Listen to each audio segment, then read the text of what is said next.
अस्सलामु अलैकुम वरहमतुल्लाहि वबरकातुहू। अल्हम्दुलिल्लाहि कफ़ा व सलामुन अला इबादिहि अल्लज़ीना इस्तफ़ा, अम्मा बाद। मोहतरम नाज़रीन इकराम, कुर्बानी सवाल जवाब की नशिस्त में आप हजरात का इस्तकबाल है। आज की नशिस्त का मौजू है, हम मार्केट में देखते हैं कि अल्लाह लिखा हुआ बकरा आता है, मोहम्मद सल्लल्लाहु अलैहि वसल्लम लिखा हुआ बकरा आता है, तो क्या ऐसे बकरे की कुर्बानी करने से ज्यादा सवाब मिलता है? मेरे भाइयों, ऐसे बकरे आपने भी देखे होंगे, और बंबई के अंदर देवनार एक जगह है, वहां तो ऐसे बकरे हर साल आते हैं। और वाकई ये बकरे वाले हम लोगों को भी बकरा समझ के भोती छुरी से जबा कर देते हैं, यानी पब्लिक को बेवकूफ बनाते हैं। नबी सल्लल्लाहु अलैहि वसल्लम ने अपने जमाने में ऐसा बकरा देखा ही नहीं, कहीं हदीस में ही नहीं, और ऐसा लिखा हुआ सहाबे कराम ने भी नहीं देखा। तो ये लिखा हुआ कहां से आ जाता है? और लिखा हुआ अगर वाकई बरकत है तो ये बकरे वाले आपको क्यों बेचेंगे? वो बरकत खुद हासिल कर लेंगे, आपको क्यों लाके देंगे? तो मेरे भाइयों, इस तरीके से हमें और आपको बेवकूफ बनाया जाता है। तो जरा ऐसे लोगों से होशियार रहिए, वही बेहतर रहेगा।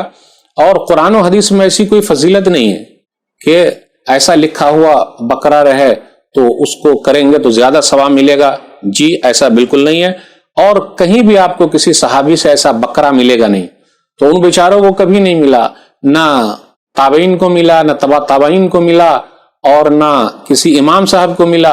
इमाम अबू हनीफा रहमतुल्लाह अलैह को भी नहीं मिला ऐसा बकरा, इमाम शाफी रहमतुल्लाह अलैह को भी नहीं मिला, इमाम मालिक रहमहुल्लाह को भी नहीं मिला, इमाम अहमद बिन हंबल रहमतुल्लाह अलैह को भी नहीं मिला।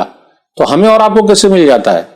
और ताज्जुब की बात है कि बकरा उसके ऊपर लिखा रहे, और कितने लोग देखिएगा उसके ऊपर कभी कभी ऐसा भी होता, हाथ मार देते, कभी कभी अगर वो जानवर बैठा हुआ तो दूसरा जानवर चढ़ जाता, तो ऐसे ही बेइज्जती कराइएगा। तो ये चूना लगाने वाली बात है। तो अल्लाह के वास्ते ऐसे लोगों से बच के रहिए। नबी सल्लल्लाहु अलैहि वसल्लम जैसे बकरे कुर्बान करते थे, उनकी निशानी देख लीजिए, ऐसे बकरे कुर्बानी कीजिए। सुनन इब्न माजा किताबुल अज़ाही हदीस नंबर 3122, रावी बयान करते हैं कि नबी सल्लल्लाहु अलैहि वसल्लम ने इश्तरा कबशैन अज़ीमैन समीनैन अक़रनैन अमलहैन मौजूअैन, कि नबी सल्लल्लाहु अलैहि वसल्लम ने दो मेढे खरीदे। आप कैसे खरीदे वैसे ही आप खरीदिएगा, अल्लाह और मोहम्मद लिखा हुआ उसके चक्कर में मत रहिएगा। दो बड़े बड़े और मोटे मोटे, फिर इसी तरह सींग वाले, फिर इसी तरह चित कबड़े यानी काला और व्हाइट मिक्स रहे, फिर इसी तरह खस्सी किया हुआ यानी जिसके अंडे जो है वो निकाल दिए गए। तो ये है असल निशानी। अब इसमें तो है नहीं कि भाई अल्लाह लिखा हुआ मोहम्मद लिखा हुआ, उन लोगों को मिला ही नहीं। तो अल्लाह के वास्ते मैं ऐसे लोगों से भी कहता हूं जो ऐसे बकरे लेकर आते हैं, प्लीज अल्लाह के वास्ते बेवकूफ मत बनाइए। और हमें और आपको भी नहीं बनना। दुनिया के मामले में हम कितने होशियार हैं, और दीन के मामले में इतने कि कोई भी हमको बेवकूफ बना के चला जाता है। अल्लाह हम सबको सही समझ अता फरमाए, आमीन। हाज़ा मा इंदी वल्लाहु आलम बिस्सवाब। वस्सलामु अलैकुम व रहमतुल्लाहि व बरकातुहू।